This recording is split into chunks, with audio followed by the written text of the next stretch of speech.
And here we are again, Chelsea showing an inability to unlock low block defense to their detriment. Chelsea travel to Brentford and come away with a 0-0 draw.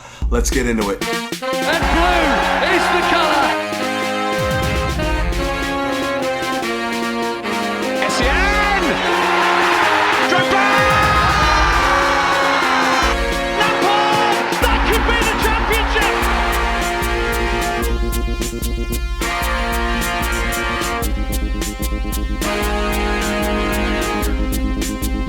Greetings! Welcome back to Couch Critic with me, Dennis P. And before we get any further, do me the favor, hit the like button, hit the subscribe button, hit the bell notification button to keep up with the latest and newest.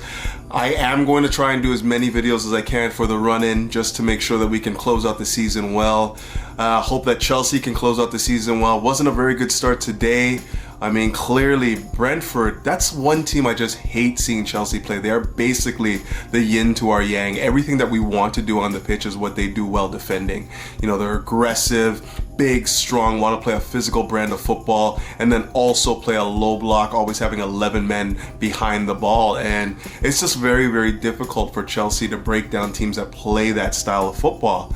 And it's been like that for quite some time now. Chelsea just don't have anybody in those attacking areas that can just carve out space, you know, bully the defenders to give them that little bit of room to, you know, crack off a shot. And, you know, it's one of these games where I really wish that Chelsea would just have like a center forward who's just physical, strong, good in the air, all those qualities that you need to unlock against, you know, low block defenses is just what we just don't have right now. We have a bunch of players that are basically 9.5s in the likes of Jackson and Kunku, and we don't have anyone that is just capable of just being a bully back there and just occupying defenders.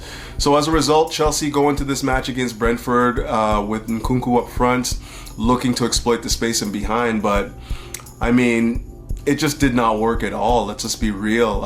As much as I like Nkunku as a footballer, he's just not working in this setup under Enzo Maresca. He's just not pressing effectively. I mean, you saw a marked difference in the first half and the second half with Chelsea's ability to press and win the ball back. I mean, we saw it evidently in the first half every time Brentford played out from the back, and you know, we needed Nkunku to press the defenders to, you know, put them under a little bit of pressure.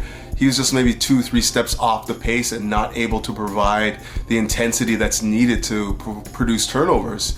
And, you know, you saw in the second half the exact opposite. Chelsea were able to really like tighten their grip on Brentford, recovering a ton of balls in the final third, recovering balls in their own half, and we just weren't able to, you know, see anything like that resembled that in the first half. And it's for this reason, I think. Obviously, Maresca is going to come out in the presser and say that this was always the plan. You know, Chelsea have 2 matches in less than 4 days, somewhere around there. And, you know, he was always going to start with a squad that might not be the same thing that he finishes with, just to get some football into the legs of players that haven't been playing a lot the last little while, and then also to bring back in players that have been playing or haven't been playing due to injury, give them the opportunity to get, you know, a little bit of rest before they have to go and kick on again. The likes of Cole Palmer, Jackson, you saw Madueke get about 60 minutes today. So yeah, this is all planned, I'm assuming, under Maresca, but it just, you know, we really needed to see the quality come to the fore in the last 30 minutes of the game. And unfortunately, when we went to our more preferred lineup, got closer to our preferred lineup, we just did not have the quality to see out the match and get that ever elusive goal to win the match. And as a result, you know, Brentford were embrazened by it, emboldened by it, and almost nicked it at the end. Obviously, the Vandenberg chance looked like it was destined to hit the back of the net, and then Mbeumo also having a chance on the break where usually he takes those opportunities, and unfortunately for him, and fortunately for us, we saw, you know, Robert Sanchez make a fantastic save to keep us at a point. But I'm not going to focus too negatively on the outcome. Obviously, this was another opportunity for Chelsea to, you know, strengthen their position in the top 4, with Man City drawing against Manchester United. Chelsea had the ability to go a little bit further ahead, maybe like 3 points, I think it is, 3 or 4 points in front of them. And of course, with Newcastle and just knocking at the door, we're going to need every point that we can get. But I'm not going to focus on the negativity. I really think that the positives that we have to build on from this performance is, again, Chelsea showing their defensive solidity and showing that they can defend, they can keep clean sheets, which is ever important, especially as we get into the run-in and, every point matters. If Chelsea can show the ability to keep clean sheets down the stretch, we stand a better chance of getting, the desired results. Obviously the other side of the pitch where we're looking to score, whereas we're still struggling in that aspect. We're still struggling. And if we are struggling in that aspect, like I said in my last match review, we have to show that we can be resolute and keep clean sheets. That to me is the key to, solidifying our position in the top four. And, again, a very unfamiliar back four, which is something that we've grown accustomed to under Maresca, just not able to keep the same back four from match after match after match. We saw Reece James playing left back today, matched up against Mbeumo. I thought he had a very, very good duel with him. They're both giving and taking a lot of the way, and for the most part, I thought Reece James did a great job of marshalling Mbeumo, not giving him too many opportunities to score. Then we had Tosin and Chalobah, an unlikely duel as a center-back pairing, playing meaningful minutes and giving us good performances. I thought that Chalobah fell off the pace a bit towards the end of the second half, maybe down to fatigue and, just the onslaught of pressure, a lot of 1v1 situations and poor decisions, not really being switched on in moments where we needed him to be. But again, we weren't burned for it. Chelsea kept the clean sheet courtesy of Robert Sanchez. But this Gusto thing, we're going to really have to talk about this Gusto thing. For me, I just feel like Gusto, in this role that we've been giving him under Maresca, that sort of like inverted, when we're in possession, he becomes an inverted wingback, inverted fullback, where he's coming inside, and in the final third, he's occupying the positions of one of our number 10s. I really need to see Reece James in these positions. I don't know about you guys, but it just seems to me, if you're going to be using anybody, any of our fullbacks in those particular positions on the pitch, where they basically come inverted and come play in the number 10 position, there's no one better suited for that than Reece James. And I understand, obviously, we're trying to nurse him back. We're not trying to rush him back. Obviously, he's coming back from very serious injuries and a plethora of injuries in the past.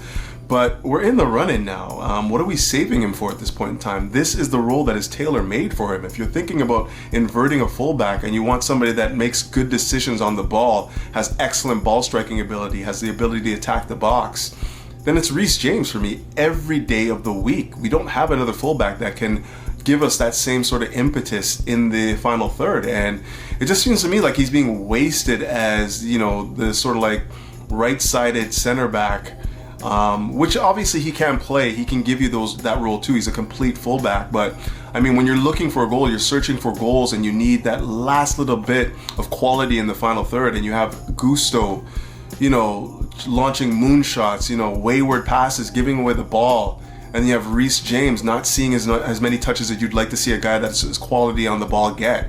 It just begs the question, what are we doing here? I understand, again, like I said, I understand the injury concern is something that we have to be, wary of, but like I said, we got 7 games left now. What are we saving Reece James for now?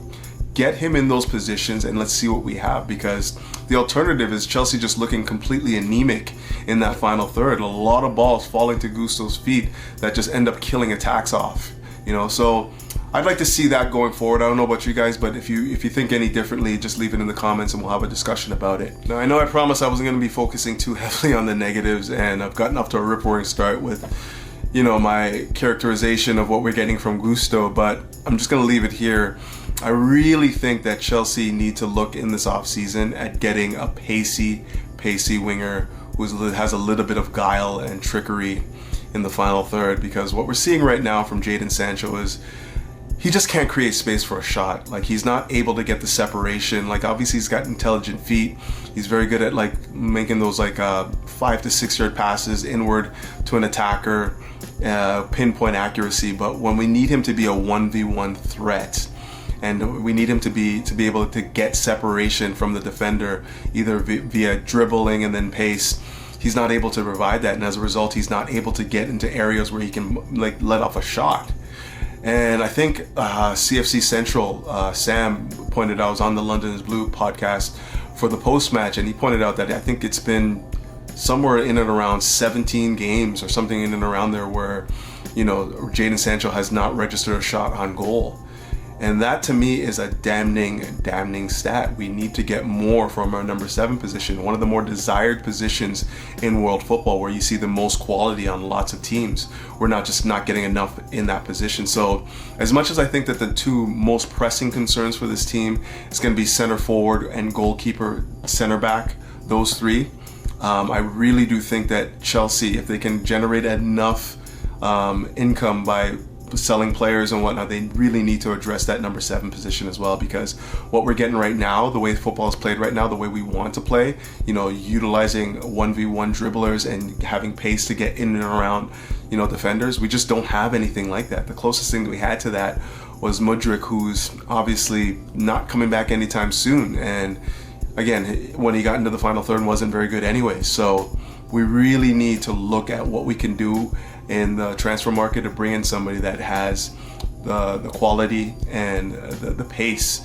to threaten teams' back line, because right now I'm not seeing enough from Jadon Sancho. But I do think I'm going to wrap it up there. Not much really to go on in this game. Chelsea, again, coming off the back of the Spurs game, have shown the propensity and ability to be really resolute defensively, making timely saves, Robert Sanchez, and just like really defending as a unit. There's lots of good communication happening on the pitch. The last couple of games, you're seeing guys speaking to one another, understanding where the runs are going and whatnot, and that's helping Chelsea solidify that defense and also keep clean sheets, which is something that you obviously need when you're not scoring goals, which is where we are right now. Chelsea just cannot score. We cannot break down teams. So it's important that we are able to defend as a unit and keep clean sheets, because if we can't win it, we certainly cannot lose it at this point in time in the season. We are in the midst of the run-in.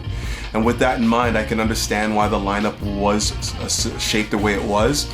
We need to give some of our squad players a chance to get some matches under their legs. There's going to be a busy season going towards the end, obviously with the Conference League and of course these massive games in the Premier League. So, we need to have our squad players up to speed and have matches in their legs as we approach these last few games. Obviously, the next game we have is against Warsaw, I believe, in the Conference League. And we needed to see, we couldn't just run the same lineup up there for the next 3 matches. So there needed to be some rotation to give guys a chance to, of course, find some form, and then also give guys that are coming back from injuries a little bit of a rest as we go into a hectic end of the season. So I had no problem with what Maresca chose to do here. It was just unfortunate that we were unable to, nick it at the end. Obviously, Cole Palmer with that one chance there where it looked like it was destined for the top corner, just skims over the bar. And that's such is the luck right now. Cole Palmer just cannot buy a goal. And man, do we ever need him? Do we ever need Jackson? Do we ever need Neto to find the back of the net? Like, all of these attackers just seem to be sputtering and not scoring enough for us to find the wins. But, here, this is just where we are right now in our evolution. We have to find a way out of it. I have no doubt that we will, but it has to come soon. But until then, keep the blue flag flying high and up the Chelsea. Peace.